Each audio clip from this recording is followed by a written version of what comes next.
بچے کو دانا دیتا ہے. یہ نہیں کہا کہ جیسے ماں بچے کو دودھ پلاتی ہے، یہ کہا کہ جیسے پرندہ بچے کو دانا دیتا ہے. فرق ہے، فرق ہے، توجہ فرمائیں، فرق ہے. اگر کوئی ماں وہ دودھ پلائے تو اس کے دودھ بننے کے، غذا بننے کے مختلف طریقے ہیں. غذا کھائے گی، پیٹ میں جائے گی اور وہ 3 حصوں میں تقسیم ہوگی. ایک حصے سے خون بنے گا، ایک حصے سے دودھ بنے گا، ایک حصہ فاضل مادہ بن کے نکل جائے گا. لیکن پرندہ کیا کرتا ہے؟ پرندہ جائے گا کھیتوں میں، آبادیوں میں، بہترین دانا چن کے اٹھا کے لے آئے گا، بغیر کسی تبدیلی کے اپنے منہ سے نکال کے اپنے بچے کے منہ میں دے دیتی ہے. اور میرے آقا فرماتے ہیں پیغمبر نے مجھے ایسے علم عطا کیا ہے جیسے پرندہ بچے کو دانا دیتا ہے. یعنی میرے آقا یہ فرمانا چاہ رہے ہیں جو علم اللہ نے پیغمبر کو عطا کیا ہے وہ بغیر کسی تبدیلی کے مجھ علی کو عطا کیا ہے.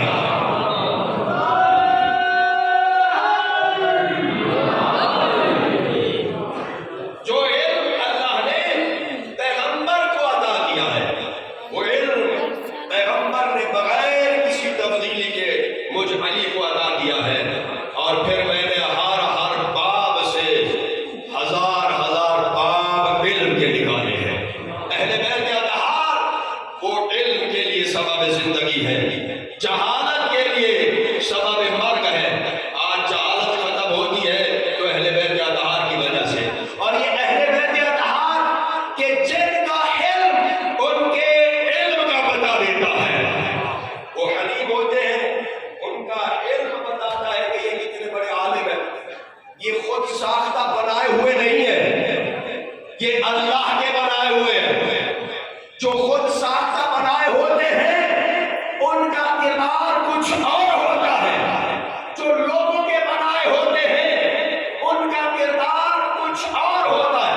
جو اللہ کے بنائے ہوتے ہیں ان کا کردار کچھ اور ہوتا ہے. ایک دو نمونے جھلک دکھا دو. میرے آقا کی شب شہادت ہے، ایک ہمارا حصہ ہو جائے گا جب حضرت امام ضامن آہو امام علی رضا علیہ السلام کو خراسان میں لے جایا گیا. ظاہر ہے یہ شخص بڑا تیز تھا، یہ کوئی معمولی شخص نہیں تھا جس کا نام مامون ہے. یہ بڑے مناظرے بھی کرواتا رہا، ظاہراً مولا کی تعظیم اور تقریب بھی بہت زیادہ کرتا تھا. اور اس نے بہت بڑی دعوت کی جس میں بڑے بڑے لوگ، امراء طبقہ، ملکوں کے سفیر وہاں بیٹھے ہوئے، بڑا دسترخوان لگا ہوا ہے. اور پھر آپ کو پتا ہے جب حکومتوں کا دسترخوان ہو تو وہ کیسا ہوتا ہے. ایک چھوٹی سی بات کہہ جاؤں گا، حکومتوں کا دسترخوان ہو تو وہ کیسا ہوتا ہے. اسی لیے کسی نے کہا تھا کہ نماز پڑھنے کا مزہ علی کے پیچھے آتا ہے، دسترخوان کسی اور کا اچھا ہوتا ہے.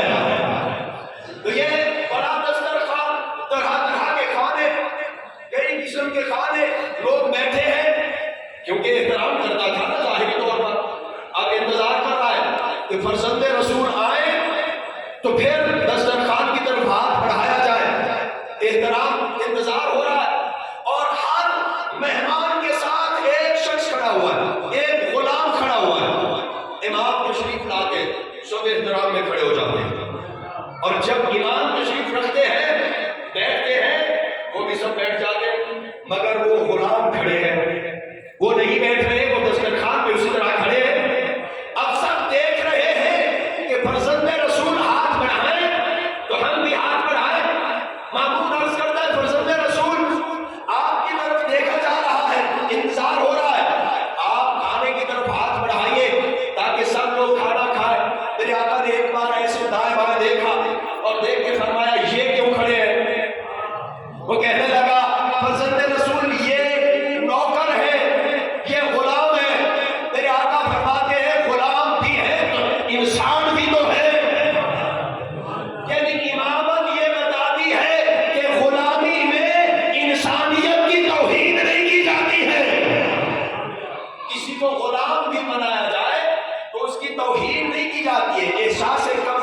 شکار نہیں کیا جاتا ہے۔ میرے آقا نے فرمایا یہ سب بھی بیٹھے، مولا یہ تو سب اس لیے کھڑے ہیں کہ یہ غلام ہے، کسی چیز کی ضرورت پڑے یہ پیش کریں گے۔ دسترخوان کی طرف دیکھا، فرمایا سب کچھ تو ہے، اب کسی چیز کی ضرورت ہی کیا ہے؟ اب حکم امام تھا، سب غلام بھی بیٹھ گئے۔ اب یہاں میں کہا کرتا ہوں، مجھے نہیں معلوم کہ ان سفیروں نے یا اس عمرا طبقے نے کچھ کھایا ہوگا یا نہیں کھایا ہوگا، مگر امام کے صدقے میں اس نے ان غلاموں نے پیٹ بھر کے کھایا ہوگا۔ امام کے صدقے میں یہ گھرانہ ایسا ہے کہ جو گھرانہ غلاموں کی بھی توہین نہیں کرتا ہے، سکھاتا ہے انسانیت کیا ہے۔ اسی گھرانے کا امیر المومنین کے خادم ہے، غلام ہے جناب قمبر۔ یہ ہم غلام کہتے ہیں، ان کے نزدیک غلام نہیں ہوتے، یہ ہمیں سمجھانے کے لیے لفظ کہنا پڑتا ہے۔ جناب قمبر مولا کے غلام ہیں، چلے میرے مولا بازار میں بڑے اختصار کے ساتھ۔ جب بازار میں آئے، مولا نے دو پیراہن خریدے، ایک کم قیمت والا، ایک زیادہ قیمت والا۔ اور جب وہ پیراہن لے کر واپس آتے ہیں، کم قیمت والا علی مولا اپنے لیے رکھتے ہیں، زیادہ قیمت والا جناب قمبر کو عطا کرتے ہیں۔ کون ہے قمبر؟ جو مولا کے غلام ہے، جو مولا کے نوکر ہے۔ اور جناب قمبر ہاتھ باندھ کے عرض کرتے ہیں، یا امیر المومنین یہ زیادہ قیمت والا آپ رکھیں، کم قیمت والا مجھے عطا کریں، اس لیے کہ میں غلام ہوں۔ میرے آقا کا جملہ سننا، دنیا کے بڑے بڑے لوگ عمرا طبقہ وہ اپنے غلاموں کو اچھے سے اچھا کھانا کھلاتے ہوں گے، اچھے سے اچھا لباس پہناتے ہوں گے، مگر احساس کمتری اسی طرح باقی رکھتے ہیں۔ دیتے ہیں تو کیا کہتے ہیں؟ کھائیں آخر تم نوکر کس کے ہو، پہنو آخر تم نوکر کس کے ہو۔ اب علی مولا کا جملہ سنیے، میرے آقا نے یہ نہیں فرمایا کہ تم نوکر کس کے ہو، میرے آقا نے فرمایا غلام اے قمبر یہ کم قیمت والا میرے لیے ہے، زیادہ قیمت والا تیرے لیے۔ کیوں؟ اس لیے تو جوان ہے، میں ضعیف ہوں، زیادہ قیمت والے جوانوں کو اچھے لگتے ہیں، کم قیمت والا میں علی اپنے لیے رکھوں گا۔ ان کا علم ان کے علم کا پتہ دیتا ہے۔ اور ایک ہی جملہ میرے مولا کی، ابھی مولا کی شہادت کے ایام گزرے ہیں، ایک اور حصہ ادھر بھی ڈالوں گا۔ علم کا پتہ دیتا ہے۔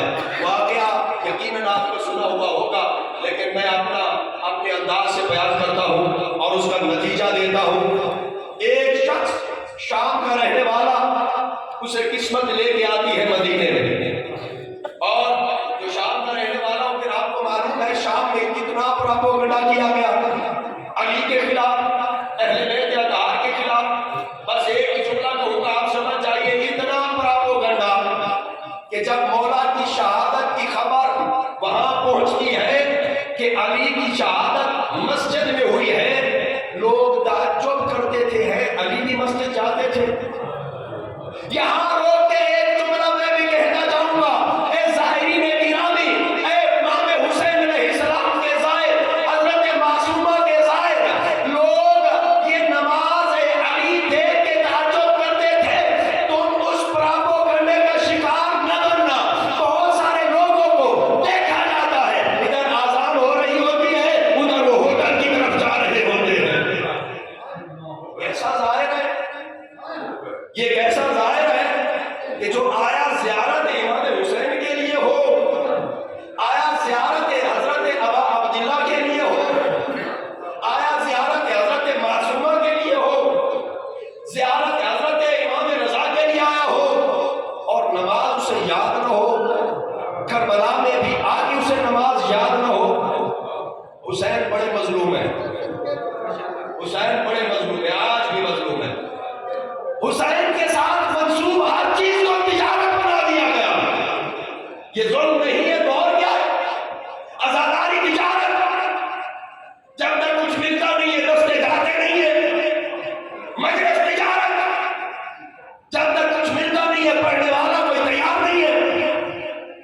زیارت کو تجارت بنا دیا گیا۔ لوٹ رہے ہیں سواد تمہیں، تمہارا ایمان لوٹ رہے ہیں، تمہیں ذلیل کر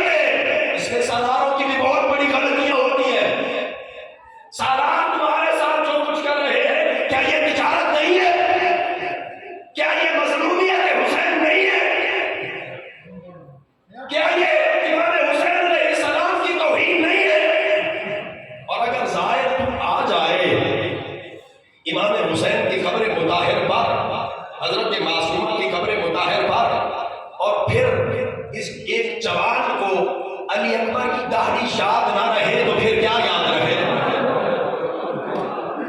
ایک جوان جب زیارت کر کے واپس جائے، ظاہر تیرا بڑا مقام ہے، اے امام حسین کی زیارت کرنے والا تیرا بڑا شرف ہے۔ میرے چھٹے آقا فرماتے ہیں آج دعا کرتے ہیں نا میرے اللہ ہمیں حوض کوثر نصیب فرمانا، ہر شخص دعا کرتا ہے۔ خصائص حسینیہ میں چھٹے امام کی حدیث لکھی ہے، میرے آقا فرماتے ہیں روز قیامت ہر بندہ پانی کے لیے ترس رہا ہوگا، اور ظاہر امام حسین صرف کوثر پینے والوں میں شامل نہیں ہوگا، کوثر پلانے والوں میں شامل ہوگا۔ یہ مقام ظاہر امام حسین ہے، مگر کیا یہ ہر کسی کو ملے گا؟ ایک اور جملہ کہہ جاؤں، ہم سب کہاں جانا چاہتے ہیں؟ کچھ ہو کے آئے، اللہ قبول کرے، کچھ جانا چاہتے ہیں، خدا کریم بحق معصومہ قوم وہ رکاوٹیں ختم فرمائے۔ کیا ہمارا ہدف، ہمارا مقصد کربلا ہے؟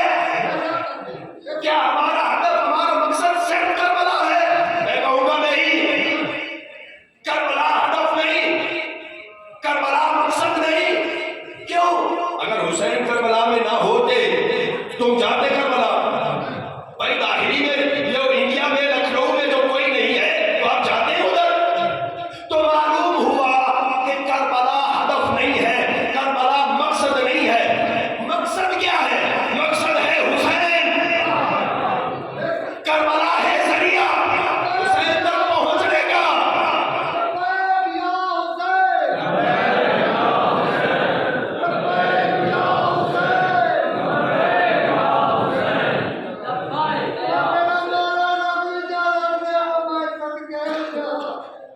سلوات بھیجیے محمد والے محمد پر۔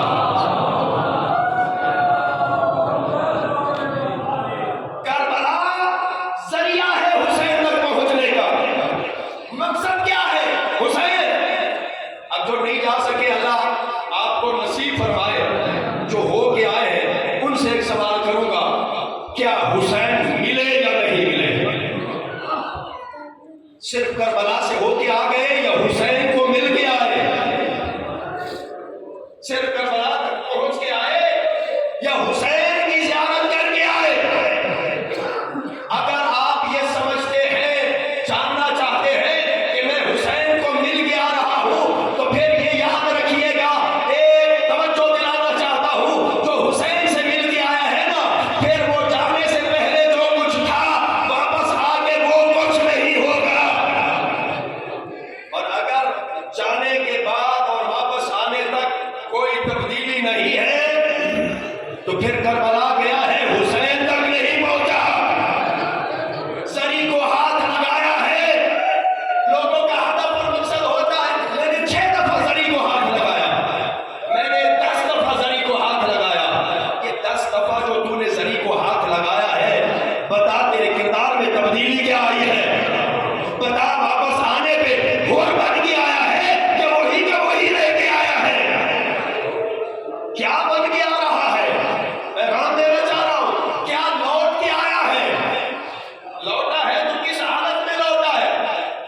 جہاں پہنچے تھے، ابھی داڑھی منڈواتے ہیں، وہاں پہنچ کے کیا علی اکبر کی اس جائے شہادت پہ کھڑے ہو کے وعدہ کیا کہ تیری جوانی پہ